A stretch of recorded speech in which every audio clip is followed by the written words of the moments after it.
ஜெயலலிதா மேல்முறையீட்டு வழக்கை அரசியலாக்கி இழுத்தடிக்க முயற்சித்தால் கடும் நடவடிக்கை எடுக்கப்படும் என்று திமுக பொதுச் செயலாளர் அன்பழகனுக்கு கர்நாடக உயர்நீதிமன்றம் கண்டிப்புடன் கூறியது.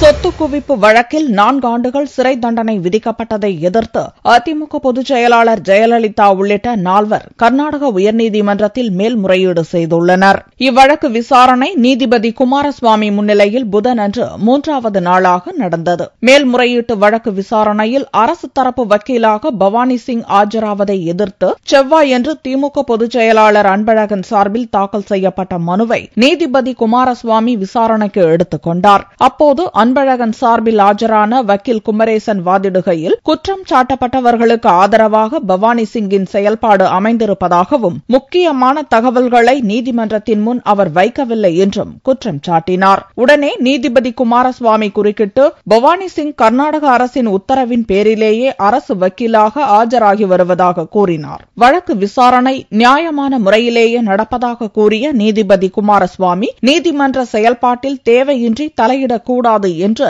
அன்பழகனுக்கு கண்டனம் தெரிவித்தார். ஜெயலலிதாவின் அப்பீல் மனுவை 3 மாதங்களுக்குள் முடிக்க வேண்டுமென உச்சநீதிமன்றம் காலக்கெடு விதித்திருப்பதை சுட்டிக்காட்டிய நீதிபதி இம்மனுவை அரசியலாக்கி இழுத்தடிக்க முயன்றால் குற்றவியல் நடைமுறை சட்டப்படி கடும் நடவடிக்கை எடுக்க வேண்டியிருக்கும் என்றும் அன்பழகனுக்கு நீதிபதி குமாரசுவாமி எச்சரிக்கை விடுத்தார்.